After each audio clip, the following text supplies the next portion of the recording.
All right, hello everyone. Welcome to Module 7, Homeland Security at the state and local levels. All right, so previously we've talked about how Homeland Security is organized on the federal level. Um, but I think it's probably pretty apparent that Homeland Security cannot be accomplished only at the federal level, right? There's no way that the federal government can be the only one that deals with Homeland Security. All levels of government have to be involved. So all levels of government have to be, there has to be some kind of collaboration between them. So there's been task forces established, different command systems to try to coordinate this multi-tiered collaboration. The federal government provides training through the National Incident Management System, or NIMS. Included within that training is Incident Command System training, or ICS training, that state and federal or state and local officials can partake in. All right, so with state government, um, when you're talking about state and local, so the federal, right, the federal government has control over, it's kind of like overarching umbrellas, right? So you have the federal government, then you have the state government, and then you have local underneath that.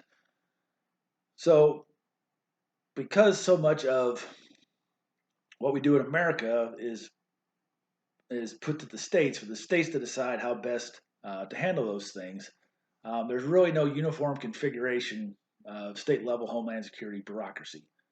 Okay, but that doesn't mean it's not kind of similar, right? It's still fairly similar. Because if you think about how state levels or state governments are organized, they're very similar to how the federal government is organized.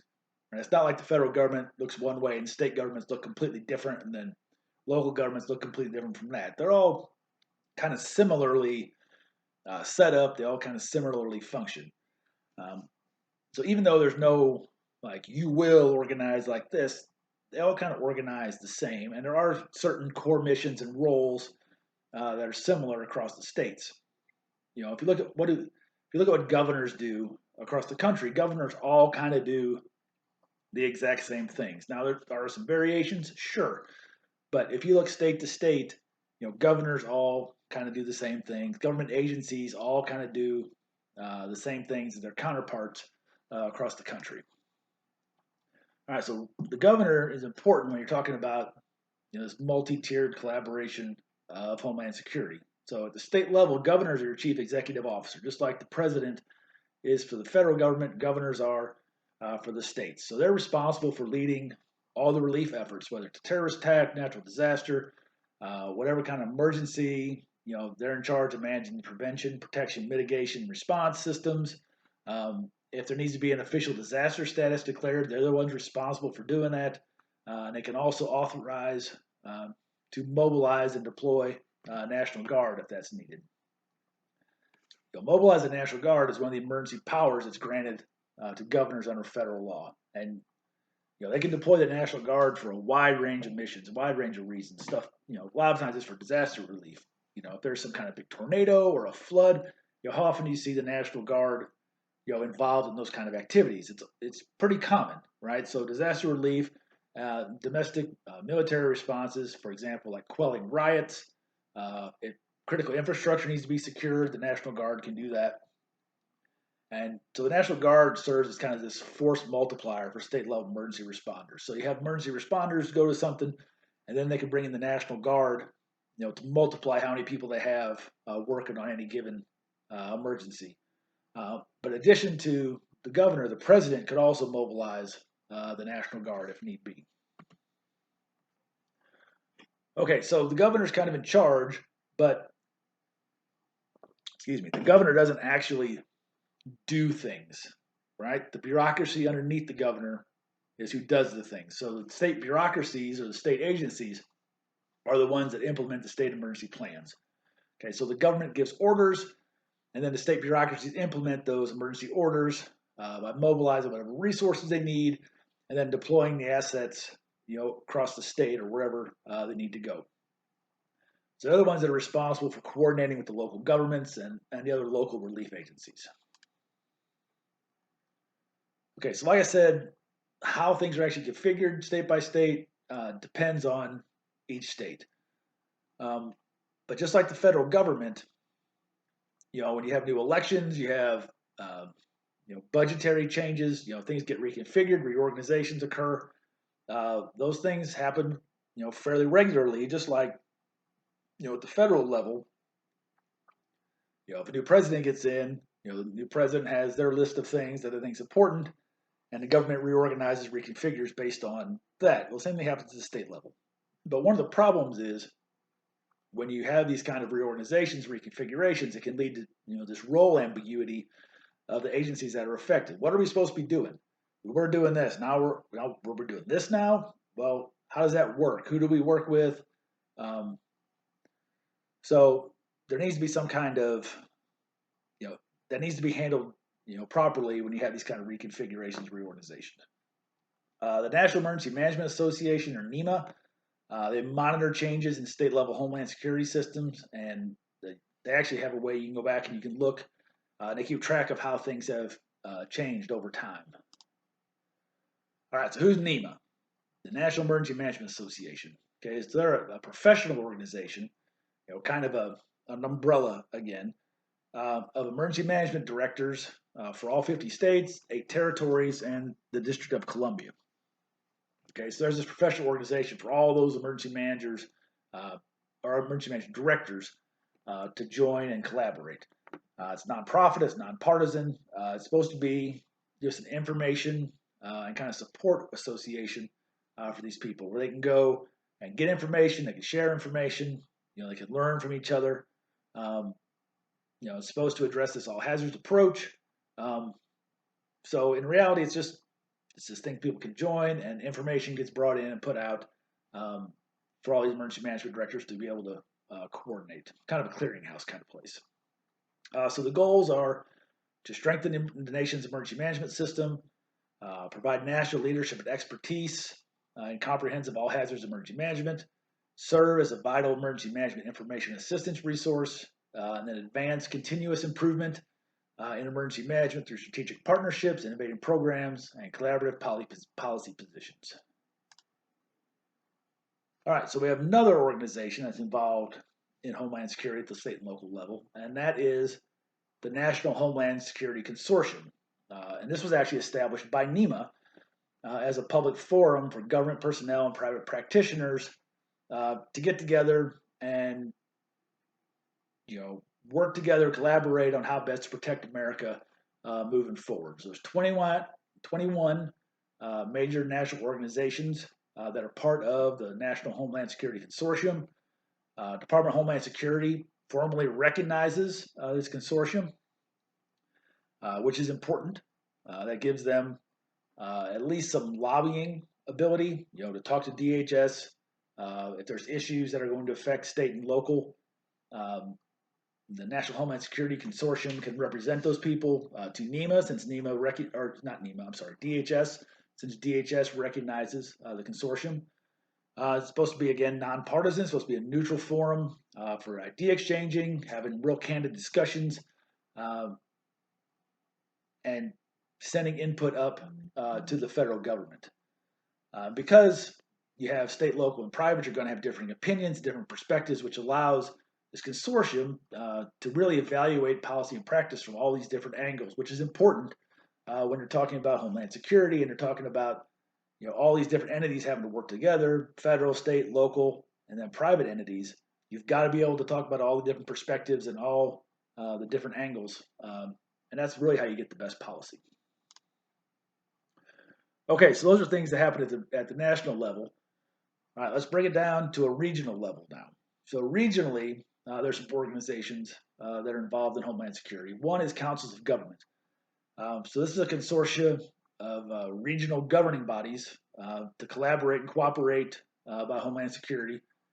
They've been established across across the entire country. And there's councils of government in every state, and they estimate there's 500 or better of these councils of government in the United States. Because there's so many of these, they've also created regional associations of councils to coordinate the collaboration on regional issues. All right, so you have the National Association of Regional Councils. This group advocates for regional cooperation as the most effective way to address community planning and development opportunities. So if you think about that, so I don't know what the regions are, but let's just say the region is uh, Missouri, Arkansas, and Kansas. Okay, we'll call that a region. Wouldn't it be more effective for those three states to work together on what they need to do homeland security wise than it would be for Missouri and Washington, state of Washington and Maine and Arizona, right? Missouri, Kansas, and Arkansas, they'll have the same kind of issues, the same kind of challenges. Now, not that it's wrong to talk to people from Washington or Arizona or other places, but regionally, planning is easier if you're working with people that have the same kind of issues as you. So again, it's nonprofit, public interest, really just for promoting the collaboration of regional governments, and then advocate for them at the federal level. And again, all hazards approach. All right, we also have the Emergency Management Assistance Compact. This is a national disaster relief network that Congress established in 1996. So if you're a member of this compact, you commit to assist other members with disaster relief. So unlike some of these other consortiums and things that are voluntary, right? You say you're going to help, but it comes down to it, you don't really have to, like you're encouraged to. But this Emergency Management Assistance Compact, when you sign on to this, you promise that you're going to do it. It's legally binding. All states and territories are members of it. So when you become a member, you agree that you will help, you will render assistance, you will reimburse providers. Um, and because it's legally binding, it ensures compliance. You can't be a member of this and be like, oh, well, we don't feel like it. We can't really help you. No, you have to help us because it's legally binding. So the other nice thing about this compact, it's also capable of getting and managing federal financial sources, resources as well. All right, locally, local emergency planning committees. These are community-based associations for local planners to work on emergency scenarios. Um, so they have to develop plans for emergencies involving hazardous materials. That's one thing that these local emergency planning committees have to do because the Emergency Planning Community Right to Know Act of 1986. It requires these LEPCs to have these emergency plans to deal with hazardous materials in their local community. One of these committees for each of the approximately 3,000 local emergency planning districts. So these LEPCs management must consist of elected state and local officials, police, fire, civil defense, and public health professionals, environment, transportation, hospital officials, facility representatives, and then other community groups and the media. Some other local homeland security initiatives, like there's a bunch of these. Remember I talked about this bureaucracy and how it just feeds on itself and it just gets bigger and bigger and bigger and bigger and bigger. Well, this is what we're talking about here. Even though these all aren't officially part of the government, like think about all the different groups and all the different planning and like, okay, we're all going to coordinate and we're going to collaborate. Think about what that entails at this point, right? You have all these associations, you have all these things that are coming up. Okay, so locally you have the National Association of Counties. These represent county governments, and there's about 2,000 members. Things they do: research initiatives, surveys, tech assistance, publications, policy reports, advocate to the federal government. So this association deals with things on the county level. So they publish assessments and proposals about these homeland security issues and how they're relevant at the county to the different county governments. Then you have the National League of Cities. This is an advocacy group for 19,000 cities, towns, and villages. This was the first and the largest association that represents municipalities. There's over 2,000 members. And even though these are not only because of Homeland Security issues are an important part of this group's advocacy. You have the U.S. Conference of Mayors. Okay, these represent urban areas on issues affecting major cities and other urban governments, which entails a large proportion of the population of the United States. You know, these cities may not take up a lot of ground geographically, but if you look at the numbers of people that live there, a large proportion of the United States population lives in these urban areas. So the primary roles of these conference of mayors is to promote the development of effective national urban-suburban policy, strengthen the federal-city relationships, make sure that federal policy meets urban needs, help mayors with leadership and management tools, and then have a forum where mayors can get together, share ideas, information, best practices, those types of things. And it engages in homeland security appropriations advocacy with the federal government. So essentially, it lobbies for money from the feds. You have the International Association of Emergency Managers, and this is included under local initiatives, even though this is an international thing because some local level U.S. emergency management agencies participate. It's a not-profit educational organization that promotes emergency management and represents professionals. They have events, they have conferences, they do information sharing. All right, so those are all different associations and consortia that are involved state and locally. All right, let's talk about law enforcement agencies a little bit. Local and state law enforcement agencies. All right, so prior to the new Homeland Security environment, law enforcement agencies primarily focused on law enforcement. Little attention to domestic security, emergency preparedness. And this really is true. I worked in law enforcement from 1999 to 2008. And I was a conservation agent, so it's a little bit different than regular state or local law enforcement. But I went through a regular police academy, 1,000-hour academy like everybody else, and we had literally nothing during that academy on terrorism or homeland security or terrorism prevention or any of that. There was none of that. And other people that I worked with in other agencies, it was the same thing. Like it wasn't talked about. It wasn't a real big focus. And then I was actually on duty the morning of 9/11, and now again, I wasn't near New York. I was just in rural Missouri, but nobody knew what to do. No one had any idea what we were supposed to be doing. No one knew. Like they called out and they were like, everybody, be on call, be ready to go. We don't know what's going to happen. We don't know what we need you to do. So we were like, I was near the border with another state, so there was a major bridge crossing. I was like, do I need to go sit on the bridge? Do we need to go to the airport? Like literally no one knew what should be happening. And that was a really tense time. Like I didn't think there was going to be something happen in rural Missouri, but nobody knew. Like nobody knew, were they going to hit St. Louis because of Boeing, and some of the things that are going on in St. Louis? Were they going to hit Scott Air Force Base? Like no one knew, what was happening. And that really has changed since that time. Since 9/11, there's been this internal security mission that's been added into this local law enforcement, and there's a lot more training on it. Now, after 9/11, I started going through a lot of trainings, some of them with NIMS and ICS as those things were coming online. But it's all started to get clarified for us, like what we should have been doing, what our responsibilities are. So, since that time, state and local police have really become these frontline members of this Homeland Security enterprise because who's the first to respond? State and local police, fire, EMS, right? Those people are the first ones to respond to any kind of terrorist or natural disaster. So these internal security missions that are now, a focus since 9/11, still have their traditional police work, talking about criminal investigations.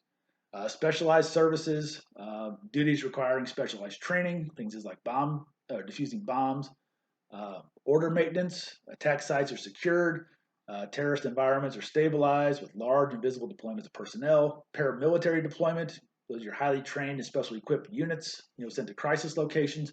All those things are part of local law enforcement now, where before it wasn't really a focus.